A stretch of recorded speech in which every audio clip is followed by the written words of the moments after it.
Hello and welcome to Busy Pro Fast Wellness with me, Alan Welsh. This is part 2 of the interview that I did last week with Jake Jones, where we spoke about Blenthia and the aftermath of the floods, and we also went on to habit formation, etc. But this week we are talking about a subject which, well, I knew nothing about. Absolutely nothing, and that might well be obvious when you listen to the interview because of my soul-searching questions there, and obviously trying to get my head around the subject matter, which is a therapy called IFS, which stands for Internal Family Systems. If this is your bag, it's a really fascinating listen. But it's worth probably, if you wanted to know more about it, looking into it a bit more, doing your research, which I didn't do before the interview. I thought it would be better, in fact, but our lesson learnt. I shan't be doing that again. I'll always read for at least 10 minutes. Why not spend 10 minutes on reading up about what we might be speaking about? Good. That is it, and I hope you enjoy the podcast. We were going to talk about IFS. We've gone off on a branch, haven't we? Yeah. So IFS, it stands for Internal Family Systems. It's a fairly recent model in psychotherapy. It was introduced to me by a very good friend of mine called Jen, who is an extremely gifted psychotherapist herself. On the psychotherapy front, she has a very balanced passion for the sort of clinical brain chemistry side of things, and also the more psychological, emotional side of things, more abstract thing as well. And it does need to be both. And I think with various forms of psychotherapy, and there are many, if you were to imagine a continuum, if you were to imagine, like, say, 0 out of 10 would be clipboards and stethoscopes and lab coats, a more clinical kind of approach to psychotherapy. And then 10 was like incense and crystals. Right. And everything's somewhere on that continuum, right? And I think IFS is somewhere in the middle. I would just put it somewhere in the middle because it's acknowledging certain like spirituality aspects. There are a lot of people who are more in the more kind of like hippie camp who will practice it in therapy, but then also lots of people who are in the more clipboards and stethoscopes kind of camp as well, which is really amazing. So how has it benefited you? You're obviously following this therapy. Well, first of all, actually, I'll just quickly describe like what it is generally. Cool. It was first developed in the 80s by this guy called Richard Schwartz. I have a big thing about pronouncing names in their native phonetics. Richard Schwartz. I've noticed over the years. Have you noticed? Have you? So, Richard Schwartz.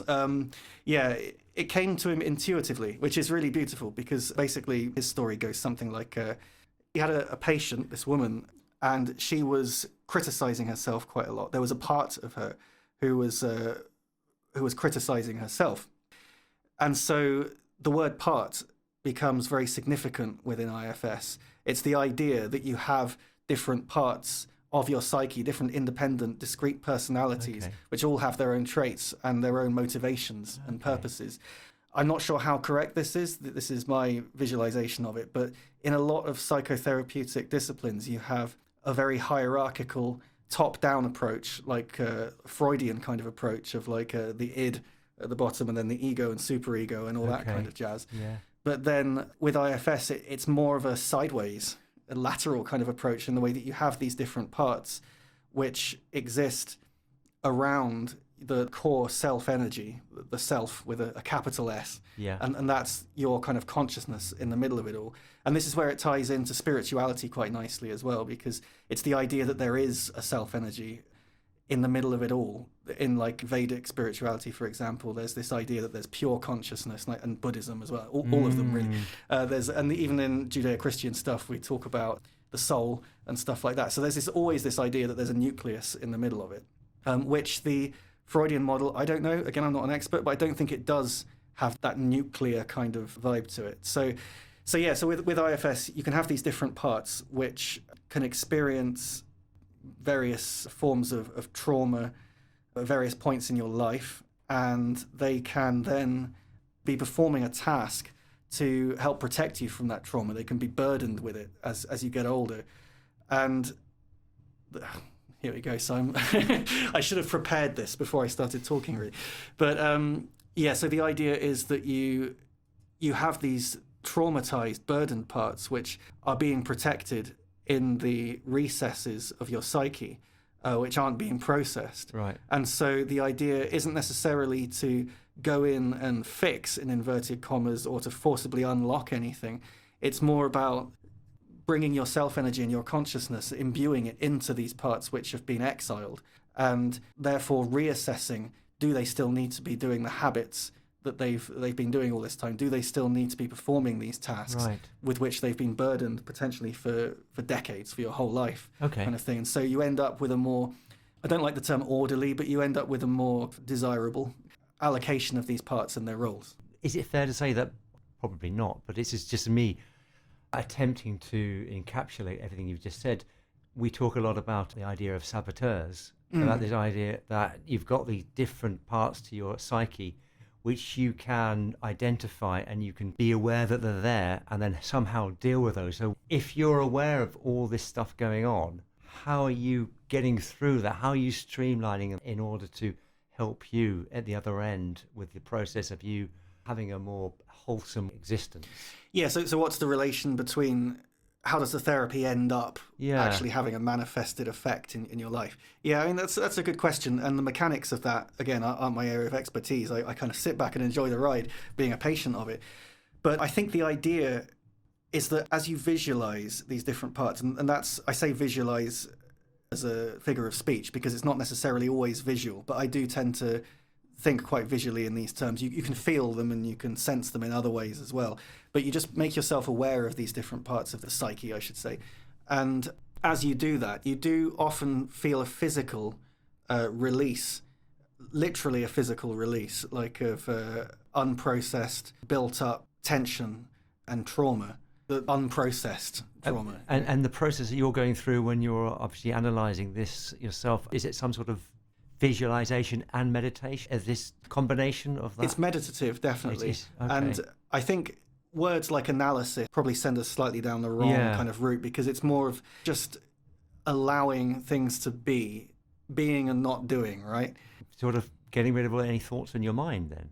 So you're actually not processing any thoughts, or you're allowing yourself to go blank in the mind? Right, yeah. I mean, with like transcendental meditation, for example, that's the idea that your mind blanks off and what you're left with at the end is just the Atma, the pure consciousness, and the sort of the void, which is devoid of thoughts and all of the clamor and the clutter, the other stuff. Yeah. And so with IFS, like, you can get yourself into those kind of states of self-actualization. Right. And yeah, so thoughts aren't as necessary at that point. But the beauty of it is that you don't really need to worry about the machinery of it that much, because if you just greet these different parts of yourself with compassion and curiosity, and with that very basic self-energy, which the pure consciousness at the heart of everything is naturally designed to manifest, then everything else kind of takes care of itself. The equilibrium is reached on its own. And so it's, again, it's enjoying the process, and it is a very enjoyable process. Okay. And it's not hard work as well. That's the most beautiful thing about a lot of forms of meditation as well. It's like that they're not hard work. Like, I know, having done TM, transcendental meditation myself, that when you're being like instructed on how to do it, the idea of like, oh, I need to try and do it like this, I need to work at this is difficult, all that kind of language is very much frowned upon for that reason. And the same goes for, I guess, a lot of therapy and meditation as well. Maybe not all of it, but like... Sorry, but in these sessions that you're doing, so could you describe what a session would be, or what you would do in a practical sense? Yeah, sure.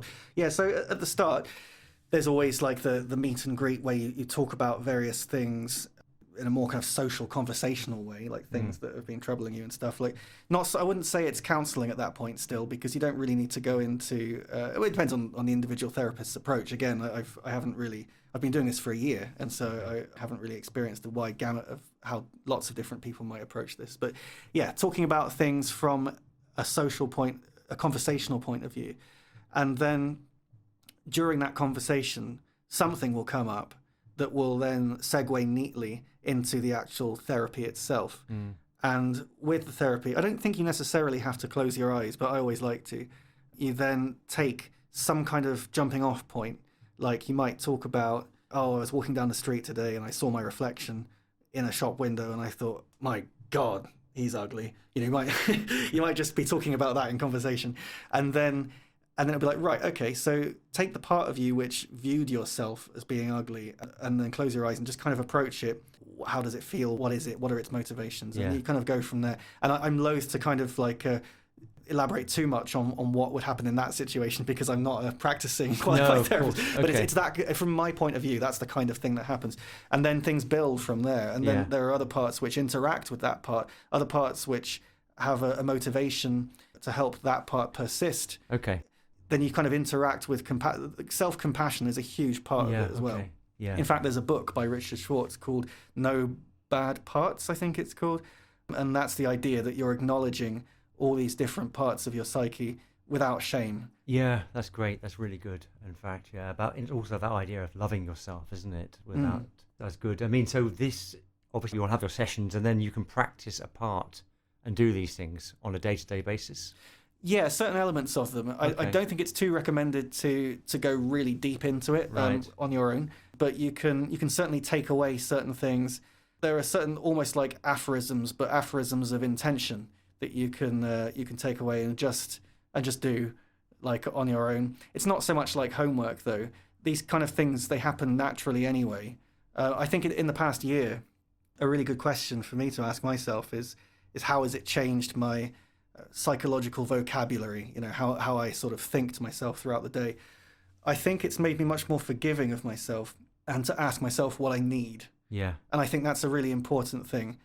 I saw a book talk a year or so ago from this guy he was called Horatio Clare.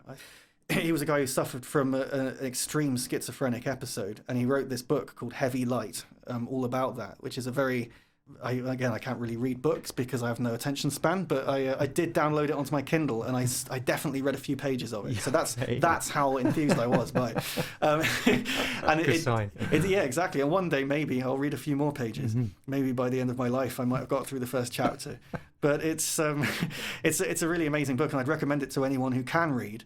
That it's because it shows a lot of vulnerability from this guy who otherwise comes across as a very together, very sort of dignified kind of guy.